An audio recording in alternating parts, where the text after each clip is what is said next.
रक्षाबंधन पर पूजा की थाली में हमें क्या-क्या चीज़ें रखनी चाहिए? रक्षाबंधन पर हमें क्या विशेष कार्य जो है और क्यों, किस समय पर हमें करना चाहिए?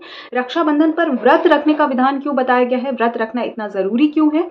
साथ ही साथ रक्षाबंधन पर हमें लड्डू गोपाल को पहले राखी क्यों बाँधनी चाहिए? बजाय कि हम भाई-बहन को राखी बाँधें, उससे पहले हमें देवों को राखी क्यों बाँधना चाहिए? ऐसा नियम क्यों बताया गया है? इन सारी डिटेल जानकारियों के साथ आप सभी के सामने उपस्थित हुई हूँ। सबसे पहले आप सभी को रक्षाबंधन की ढेर सारी शुभकामनाएँ, मंगल कामनाएँ। आपके भाई, आपकी बहन सभी दीर्घायु हों। इसी मनोकामना के साथ आज की इस वीडियो का शुभारंभ कर रही हूँ। सबसे पहले आप अगर चैनल पे नए हैं तो चैनल को सब्सक्राइब जरूर कीजिएगा। वीडियो कहीं पे भी किसी भी रीजन पे पसंद आती है तो उसको लाइक शेयर जरूर कीजिएगा। तो देखिए, समझते हैं सबसे पहले इस साल जो भद्रा काल का जो मुहूर्त है वो सुबह से ही रहेगा। तो सुबह से रहने का वजह से यानी दोपहर को लगभग 2 बजे भद्रा काल का मुहूर्त खत्म हो रहा है। तो कई लोगों का प्रश्न है कि मंदिर में पूजा कर सकते हैं क्या? मंदिर में तो चढ़ा सकते हैं, ठाकुर जी को बांध सकते हैं, लड्डू गोपाल जी को बांध सकते हैं, गणेश भगवान को बांध सकते हैं, कृष्ण भगवान को बांध सकते हैं। तो ये सारे इस प्रकार के प्रश्न आए थे, तो मैं आप सबको सबसे पहले बता दूं, देखिए भद्रा मुख का समय लगभग दोपहर में 12 बजे तक रहेगा और भद्रा पुच्छ का समय मैंने ऑलरेडी आपसे शेयर किया हुआ है। भद्रा पुच्छ का समय रहेगा हमारा लगभग 11 बजे तक।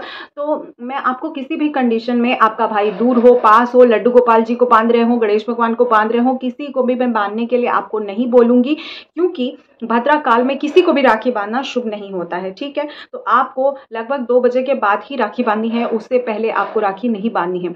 सबसे पहले आपको मंदिर में ही राखी बांधनी चाहिए, सबसे पहले ईश्वरीय शक्ति को राखी बांधनी चाहिए।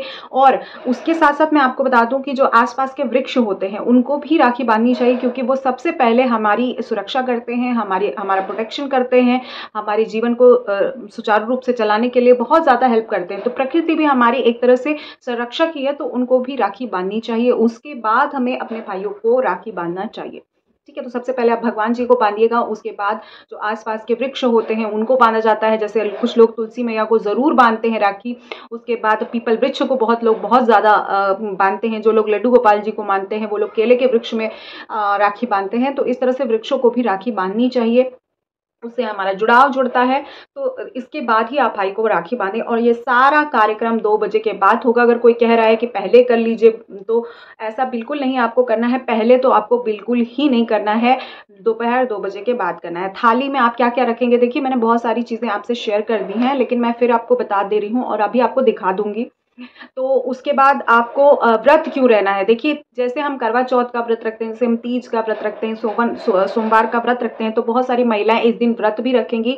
तो कुछ महिलाओं का प्रश्न था क्या हम व्रत छोड़ सकते हैं, क्या स्किप कर सकते हैं, भाद्रपद में हम ये व्रत रह सकते हैं? तो बिल्कुल, अगर आप स्किप करना चाहती हैं तो स्किप कर सकती हैं, कोई बात नहीं। जब सावन में कई बार ऐसा होता है कि 4 सोमवार ही पड़ते हैं, तो एक हम भाद्रपद का मिला के व्रत रहते हैं, तो उसमें कोई दिक्कत की बात नहीं है। आप नेक्स्ट भादव में करके आप उद्यापन कर सकती हैं या पारण कर सकती हैं या पूर्ण मान सकती हैं। ठीक है, कोई बात नहीं। अगर आप इस वाले व्रत में नहीं करना चाह रहे हैं तो उसमें कोई समस्या की बात नहीं है। आप भादव में आप कोई भी मंडे रह के उसको पूरा कर लीजिएगा। ठीक, अगर जो लोग व्रत रखेंगे उनके लिए मैं बता दूं, व्रत रखने के बाद आप, जो लोग व्रत सोमवार का रख रहे हैं वो तो ठीक है, जो नहीं रख रहे हैं उनके लिए भी मैं बता दूं, वो सोमवार का व्रत रखा जाएगा, उसी दिन पारण होगा, उसी दिन पूर्णिमा का व्रत भी रखा जाएगा, उस दिन पूर्णिमा का हवन वगैरह भी किया जाएगा।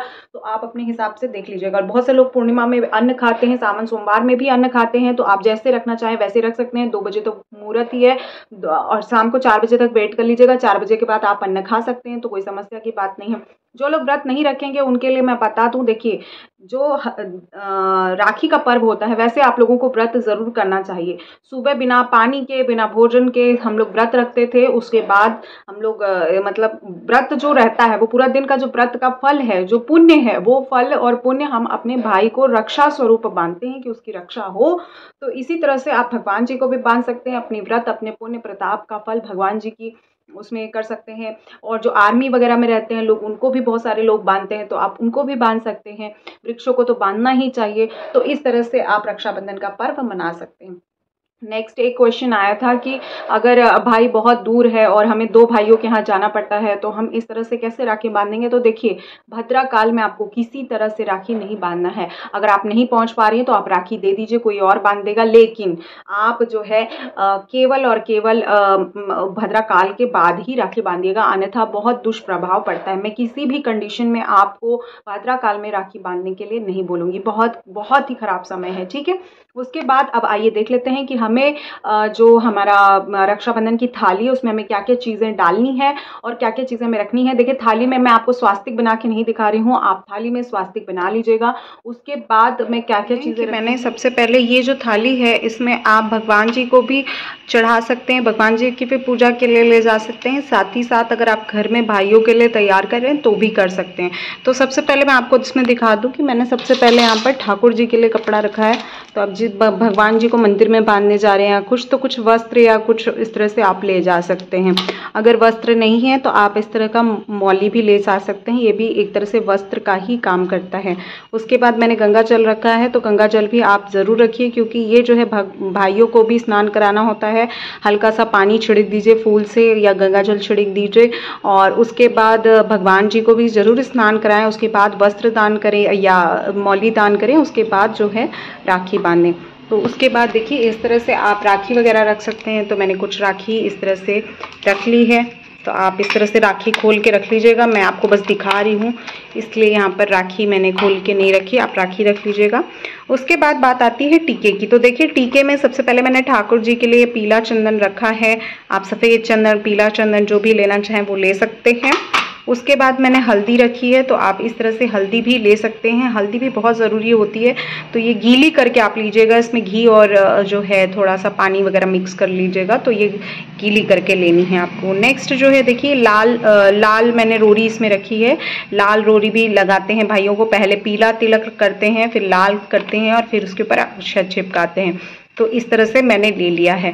तो भगवान जी को करिए या भाइयों को करिए तो इस तरह से आप अक्षत भी ले लीजिएगा, लाल रोली ज़रूर ले लीजिएगा। उसके बाद देखिए इस तरह से मैंने लिक्विड भी रख लिया है। जैसे कई भगवान जी की मूर्ति छोटी होती है, मेरे बाल गोपाल जी की मूर्ति छोटी है, तो इस तरह से आप लिक्विड सिंदूर भी यूज़ कर सकती हैं। उसके बाद मैंने यहाँ पर केसर रखा है। देखिए केसर को क्या करेंगे ना, थोड़ा सा पानी में घोल लेंगे और उसके बाद केसर का 1-2 पंखुड़ी भी चिपका देंगे, तो ये स्वर्ण तिलक माना जाता है। ऐसा माना जाता है हम सोने के तिलक लगा रहे हैं, इसीलिए मैंने केसर भी आपको दिखा दिया। केसर भी आप थाली में रख सकती हैं। उसके बाद देखिए मैंने कुछ फूल रखे हैं, तो आप अपने हिसाब से जो भाइयों को फूल पसंद हो, कान्हा जी के लिए, भोलेनाथ के लिए, ये गणपति जी के लिए, तो मैंने गणपति जी के लिए रखा है, तो ये लाल फूल रखे हैं। बाकी आप जिस हिसाब से रखना चाहें वो रख सकते हैं। उसके बाद बात आती है मिठाई की। तो मैंने गुड़ रखा है, हमारे यहाँ गुड़ ज़रूर खिलाते हैं, तो गुड़, घेवर, मिठाई, गुजिया जो भी आपके यहाँ चलती हो तो वो आप रख सकते हैं। इसके अलावा मैंने रसगुल्ला रखा है, तो रसगुल्ला भी आप ले सकते हैं। और उसके बाद यहाँ पर जैसे मैंने गुड़ रखा है तो आप गुड़ भी ले सकते हैं। गुड़ बहुत ही शुभ होता है, गुड़ बहुत अच्छा होता है। और उसके बाद मैंने जल रखा है, तो भगवान जी को या भाइयों को अगर भगवान जी को चढ़ा रहे हैं तो छोटे लोटे में आप ले जा सकते हैं या फिर मंदिर में रहता है वो भी आप रख सकते हैं। और अगर भाइयों के लिए कर रहे हैं तो आप गिलास में रख लीजिएगा। और उसके बाद मैंने माचिस और दिया रखा है, आप धूप बत्ती वगैरह भी। इस तरह से आपको समझ में आ गया होगा कि हमें रक्षाबंधन की थाली कैसे सजानी है, क्या क्या चीज़ें रखनी है, क्या क्या मैंने जैसे केसर वगैरह का वर्णन किया है, दही का वर्णन किया, तो उस तरह से आप चीज़ें रख लीजिएगा और इन सभी से भगवान का पूजन अर्चन कीजिएगा। उसके बाद वृक्षों का पूजन अर्चन कीजिएगा, उसके बाद अपने भाइयों का कीजिएगा। आप सभी के लिए रक्षाबंधन का पर्व मंगलमय हो, आप सभी के जीवन दीर्घायु हो और मिलते हैं नेक्स्ट वीडियो में। तब तक के लिए नमस्कार।